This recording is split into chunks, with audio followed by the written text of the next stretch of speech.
Dr. Baswedan, it was a fascinating talk and it was very focused on the technocratic aspects of delivering campaign promises. But the title of your talk did involve the word democracy. So what I might ask you is how democratic institutions at the Jakarta level, things like rights protections, things like checks on accountability, the things that we normally associate with democratic government. How did you manage, protect and support those sorts of institutions during your tenure, and how important were they for delivering the sorts of programs that you've outlined here tonight? Sure, thank you, Eve. Yes, indeed. I mean, democracy is not only about election, but also about upholding values. And those values include, some of them, respect for freedom of expressions, and then two, transparency, for example, accountability. So some of those values, and we tried our best to uphold that. And to give you example, the freedom of expressions. Being in government in Jakarta is always noisy situations, whoever is the governor, because the social media engagement is very high. All media are in Jakarta, so small things could be trending topics if it happens in Jakarta. And it could attract attentions across Indonesia. And having that is a true benefit to us. What happened is we are able to get quick response from the general public about what we're doing. So we don't see this as a problem, but we are seeing this as an opportunity to get things better, to improve things by having public engagement on everything that we're doing. It could come out in form of criticism, but for us in democracy, criticism is normal and should be respected. And in fact, we benefited from that. So freedom of expression is there. And one indication is this: we never prosecute anyone or report anyone to the police or anything about whatever they're saying to the governor of Jakarta or to the governor of Jakarta. We treated this as respect to freedom of expression. And then number two is creating an environment of peacefulness and respect to all groups in our society. And that is also something that we seriously focus on, ensuring that all groups in Jakarta were given equal opportunity, were given equal treatment as part of our value to democracy. And we're happy to report that Democratic Index of Jakarta has always been first in the country, beginning in 2018 and so forth. So even when there is an objective measurement about our democracy, we serve as one of the highest in Indonesia. And I do think that having transparency, having public engagement is key. And if I may share some of our approach, what is called collaborations. We even label our city, Jakarta, a city of collaborations. The reason was simple. I used to be outside government, and I'd like to help government. But often, government don't want our help. I mean, when we started Indonesia Mengajar, I come to Kabupaten, and the Kabupaten said, no, we don't want you. We're able to handle this. They were seeing us more like someone who may be disturbing the process, as a disturbance. And on the other hand, when I enter government, I'm seeing from within that what we have in government is authority, resources, but what we're lack of is innovations, creativity, network, grounded experience. Many of us didn't have that. And Jakarta is the city where, best talents were there. There is no other city in Indonesia that have private sector as many as Jakarta. Think tanks as many as Jakarta. university as many as Jakarta, or NGOs as many as Jakarta.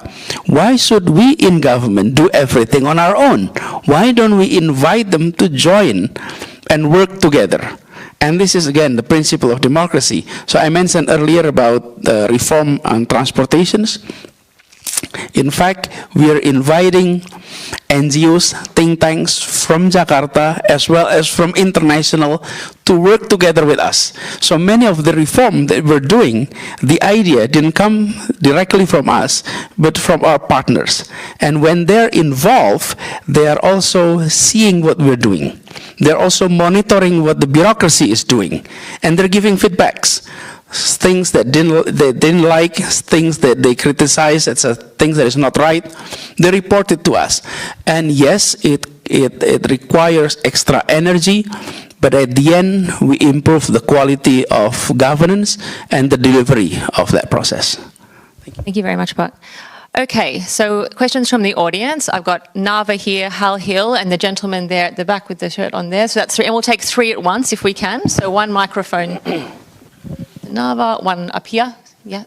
Thank you so much, Pak Anies, for the presentation. My name is Nava. I'm a PhD student here. Over the course of my fieldwork, I was researching about Islamist groups, alumni of the 212 movement, and especially the women activists. And, you know, I got all the updates about all your achievements from my respondents. And so they are some of your biggest fans. So, you know, when I asked them, you know, why do you work so hard for Pak Anies campaign? Because they are volunteers for, you know, so but Anies, they really work laboriously day and night, unpaid for the success of your campaign. And when I asked them, you know, what do you hope from Pak Anies? And they said, first they want clean governance, and then they want you, they also believe that you would impose a kind of Islamic orthodoxy and Sharia-based moral values. To what extent and how would you translate those demands into your policies? Thank you. Just an easy one to start. Yes, and then Hal Hill. Yeah. Thank you. My name is Budi. I came all the way from Jogja, Mas. I want to be straightforward. So this is in relation to next year, yeah, when you, the only person now being endorsed by Pak Surya Paloh. So yesterday, Pak Prabowo met with Pak Surya Paloh, and in the press conference, Pak Surya Paloh mentioned, of course, we need to be polite and still working together for future Indonesia. But Pak Prabowo said that if Anies running for president, this is Pak Prabowo words yesterday, okay, I'm willing to fight against him. So my question, would you be willing to fight against him in the next election, Pak? Thank you. And Professor Hal Hill, yes, please. Pak Anies, selamat datang. Very nice to see you again. Thank you for your interesting talk. By the way, I think you're being too modest. Your city is 11 million people, but as I understand it, it doubles to the Australian population size during the day. So you've got an even bigger job than you talked about. So let me, if I may ask you an economics question, since I first met you as an economics student at Gadjah Mada. So, and your prospective career looking forward. So the Indonesian economy has done quite well during the democratic era, last 25 years. And I'd argue, I think a lot of people argue also, that one of the reasons is that the key economics positions have been sort of insulated or outside the political process. That is, the two key posts, Menteri Keuangan and Bank Indonesia Governor, have typically been technocratic people, exemplified currently by Ibu Sri Mulyani and Pak Peri Warjo. So that seems to be a crucial part of the Indonesian political economy construct in the democratic era. Looking forward, would that be your intention to keep that kind of tradition going? Thank you very much and welcome again. Thanks. It's up to you, so 1, 2, 3 at once, yeah. So, Islamists, Pak Prabowo and the economy, 2024. You have 5 minutes. This is so Canberra. It was quiet. You know, when Pa Anil Kumar, thanks for coming. Usually, quiet audience like this is in Singapore, Pa. Okay, but it was quiet here. Anyway, the first questions with regard to aspirations. I've received many aspirations, and when I'm working as governors, then I have few principles that I uphold when making decision. What are the first one? First is justice to all, the principle of justice. Number two, common sense has to be there. Okay. Number three is public interest. And number four is rules and regulations and undang-undang. Okay? So I didn't work the other way around, Pa. Because most of us in government will be working the other way around. Number one is following rules and regulations, but sometimes they're not making sense. Okay? And sometimes they're not in the public interest. And sometimes it doesn't reflect the principle of justice. So, you know, our approach has been like that. So principle of justice, and then common sense, akal sehat, and then public interest, and then rules and regulations. So with that, I believe that's the very principles of Islam too, is justice. So that has been our approach. And if you are witnessing Jakarta in the past 5 years, we try to always ensure that four principle is being adopted. So it's not specifically only for a certain religious group, but also to all. And that has been the approach. And I like to carry on that approach toward the future. Second questions. I think I really need to listen to the quote, Pa. But would you be willing to fight against Pak Prabowo? That was the questions, right? What do you think, Pa? If I may address, I think toward the future of Indonesia, we'll see who will be on the tickets. We don't know yet. And I myself, if I were asked 6 months ago, I never expected the nomination come that early. You know, I always thought that presidential nominations would perhaps start around May and June this year. That was, you know, my thinking. And that's why after I finish my term in October, I like to take a break, perhaps sabbatical, and do a little bit of work before election cycles. And I wasn't sure which directions I will be going. I may be going for re-election for Jakarta, which is also next year, but it can also be a national elections. And I was always being frank.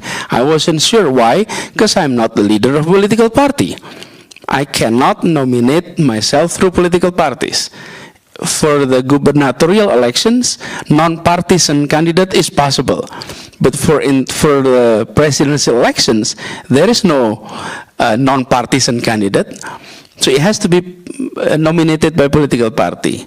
However, we know that, you know, we know that Nasdem nominated in October, and then last month PKS, and then Democrats. So here I am, non-partisan person nominated by 3 political party, and yet some party leaders have not yet getting nomination in terms of minimum 20%. So I think toward the futures, you have to be ready to sort of compete with anyone and present your idea, present your records, and let the public of Indonesia decide which one they're going to take. Pak Holil, same approach, Pak, that I've been doing in Jakarta. And that's why I often ask the general public to not only ask what will you be doing in the future, because you can provide any answer with regard to futures, because it's not happening yet. But I would suggest to all of us here, whenever you ask questions, ask what have you been doing, what have you done in the past on similar case. I entered Jakarta, as an elected governor. And then you have leaders of departments, agencies, bodies, CEOs of state-owned enterprises. I did assessment to their performance. If they are performing well, then no replacement were needed. They can continue the job. And many of our directors were appointed by my predecessors, and they're still doing their job until today. The reason is because they delivered. So the approach when it comes to government, you have to really give values to technocracy over politics. Now, where is the political components? The political components is on the agenda that needs to be delivered. Those are the promise that needs to be delivered. So you may be the head of the transportation department, and you have been doing more of managing private vehicles. New governors come in and saying you have to manage public transportation now.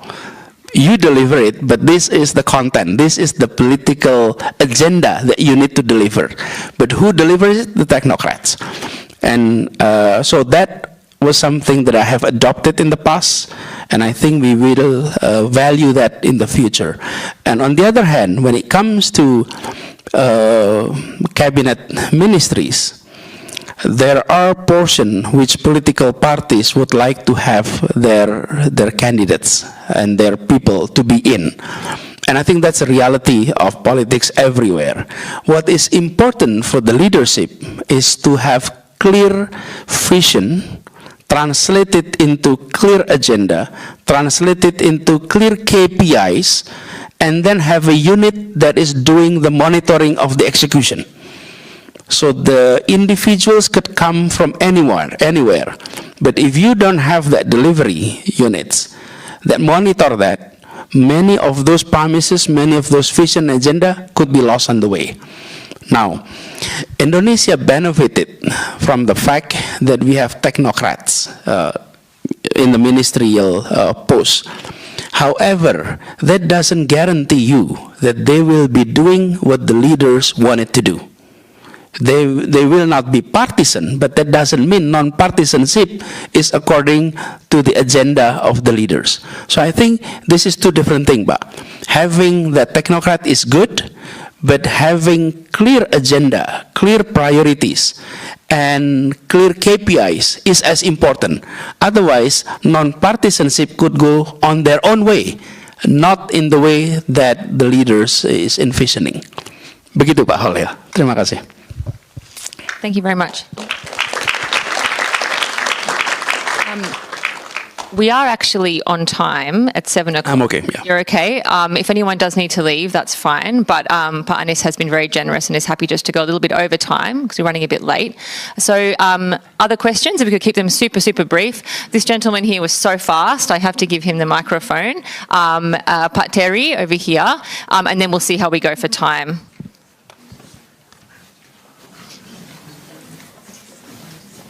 Silakan Pak. Silakan Mas. Silakan Mas. Thank you, Dr. Baswedan. My name is Teguh. I'm currently studying strategic studies. I'd like to ask a question that is perhaps a bit early. It's also in regards to 2024. As you are one of the possible candidates for the running election at 2024, can I please get some of your thoughts on Indonesia's defense policy? Because if you will be running for 2024, I'd like to know how your views on Indonesia's defense policy will be. Thank you. You know, one is asking whether I'm challenging, two is asking what's the Indonesian defense policy, same person actually referred to. All right. We might just take one more together, Sure. Pak Anies, and then we'll, yes. Hello, Pak Anies. Thank you very much for the review of how you ran Jakarta according to your election promises. But one thing you didn't deal with in election promises was COVID. Could you tell us how you dealt with what was probably the biggest blow to Jakarta's public health in many years with COVID? His name is again? That's Terry Hull. Pak Terry, siap. Okay, first questions with regard to security. In fact, in the past 2 days, I've been discussing so many balance of power issues in the region. But overall, I could not go on to detail at this point, but we'd like to see our defense capacity able to maintain territorial integrity of Indonesia, and especially in places where potential frictions can take place, such as South China Sea. So we'd like to have our capacity enough to ensure territorial integrity. Number two, Pak Terry, terima kasih. COVID is something that, yes, we didn't predict. And I must say it was one of the deepest leadership learning experience is when we deal with COVID. And we work immediately with scholars. So if I may say, our approach in Jakarta in dealing with COVID was this. I involved in international mayors associations like C40s.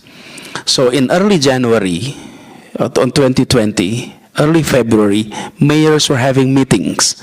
I involved in those meetings. During those meetings, they were sharing stories about the severity of the problems in their cities. So mayors of Seoul, mayors of Tehran, Milan, some of these mayors were sharing to us the difficulties they're having. And we learned that early. And then we started to have task force. We established a task force before the national government established a task force. And we had meetings with the immigration services, with the intelligence, with the travel bureau, inviting them. We're trying to evaluate how many people were coming from China at that time. This is the month of January and February. And we start reporting our testing result to the national government, to the Ministry of Health. And this was a situation where we have to decide how to go in handling this crisis. And we thought the key word to handle this is trust. We have to have the trust of the public to government, because the epidemiologists were telling us it's not going to be short. It can be a year, it can be 2 years, it can be longer than that. We didn't know that. So number one that is important, public need to trust us in government. And that is our principles. So in order to gain trust, we are being transparent. We are telling exactly what is happening to the public. We are telling exactly what they need to do, because we would like to manage that trust. And trust, there's 3 components to that. One is you need to send a message that you're competent. Number 2, you have to have integrity. Transparency is key component to integrity. And number 3, you have to be intimate to the problem. Intimacy is key. So that was our approach. And often when we adopt that principle, we are not always in line with the approach of the national health policy, especially with the Ministry of Health. Give you one example.